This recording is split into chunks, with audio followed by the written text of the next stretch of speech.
But when you get into debate in Speaker's Corner, very often there's a lot of trickery that is used, like false friends, for example. You know, to make points that are invalid. Given in the Tanakh, in the beginning, God. So it's the equivalent of God.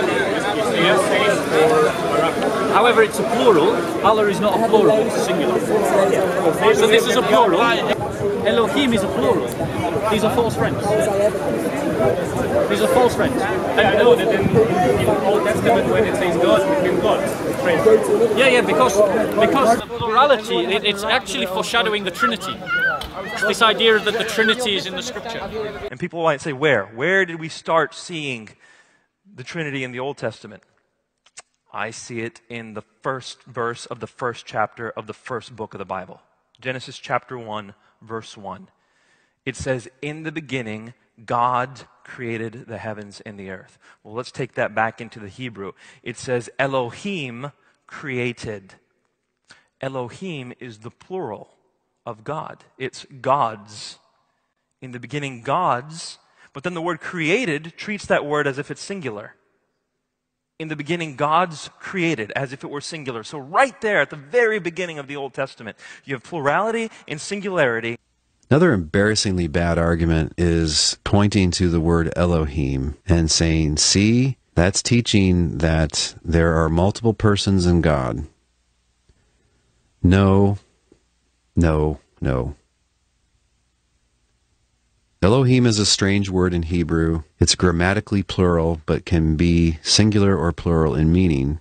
And the way that you tell that it's singular or plural in meaning is by looking at the verbs and the adjectives that are put with it in a sentence. We have this type of thing in English. I've done a blog post about this before. If I go out and run around in the mud, I come inside, I'll say, these pants are dirty. And yet I'm only talking about one garment. If the football team goes out and plays a game in the mud, they come back into the locker room, take off their uniforms and give them to the guy that does the team's laundry, and he says, the pants are dirty. But in that context, he's referring to multiple garments, a whole team's worth. In English, notice we said these both times, and we said are both times, so we use the plural words to go along with it, and it just has a singular or plural meaning depending on the context, and we just figure it out. We don't have a lot of words like that in English, so it doesn't really cause confusion very often. But my understanding is that in Hebrew, if God or a single God is meant, they put it with singular verbs, in other words, and if gods is meant, if that's the meaning, plural, then they put it with plural verbs and other words. So, yeah, this is translated into English as God or gods, and it's usually just made clear by the surrounding grammar, or that plus the rest of the context. This doesn't teach multiple persons in God. It doesn't imply multiple persons in God. It doesn't even hint at multiple persons in God. Talk to us about that a little bit. Okay, there are certain Hebrew words, and these words have plural endings, but they don't necessarily have plural meanings. And to use an English example, we can talk about the word news. Mm-hmm. News is a singular as well as could be a plural, but just because it has an S ending doesn't mean that we automatically assume that. So it is in Hebrew, the word for face, panim, also has a plural ending, but it is a singular word. Same thing with heaven and water, mayim and hashemayim, or shemayim. So the idea of it having a plural ending doesn't necessitate a plural meaning. And besides, if Elohim did mean God in a plural sense, the plural of God is not a tripersonal God, but gods. Yes, yeah. And that's polytheism. Yes. Right? So okay.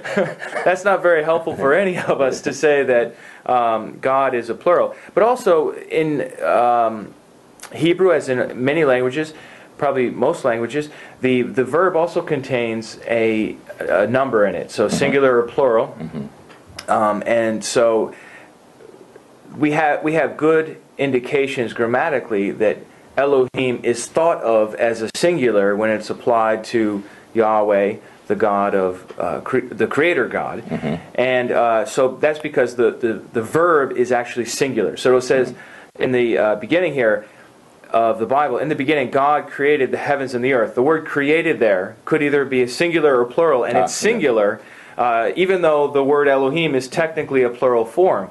But here it has a singular meaning, and that's why every single Bible translation under the sun says God instead of gods for Elohim. Yes, I see. And so this is not something that we discovered on our own. This is something that's readily accessible if you check mainstream commentaries, or, for example, I looked it up in the Wycliffe Dictionary of Theology, and they say it's the plural of plenitude, and that's the idea that God is so magnificent, so majestic, so powerful, that you give him a plural form for the word God, but it has a singular meaning. So we're talking about an amazing, wonderful individual who is God, but not individuals who are God. There's nothing in the word Elohim that would bring us to the conclusion that somehow God is multiple persons. Right. I think with Elohim we have two options, and these are the two options the translators use. Either translate it God or gods. And frequently when pagan gods, for example, are in view, Elohim will be translated gods. But when it's Yahweh who's being spoken of, it's always translated God in every translation done by anybody that I've ever seen. And used with the singular verbs and singular pronouns. Used with singular verbs. And we can also look at a parallel by looking at Dagon or Chemosh or Milcom, or Asherah or Baal. We look at these other pagan gods, and they're all called Elohim too, as individuals. And so it was just a common word for God in their time, and it communicated this sense of majesty and power. Wow, I like that. One thing I've noticed too about this idea of Elohim meaning somehow persons, this odd notion, no one in the Bible ever makes that point. No one ever says, oh, by the way, Elohim is a reference to multiple. Jesus never says such a thing. None of the apostles, none of the prophets. No one ever says that. So it seems like it's a post-biblical thing developed to support a post-biblical multiple-person God idea.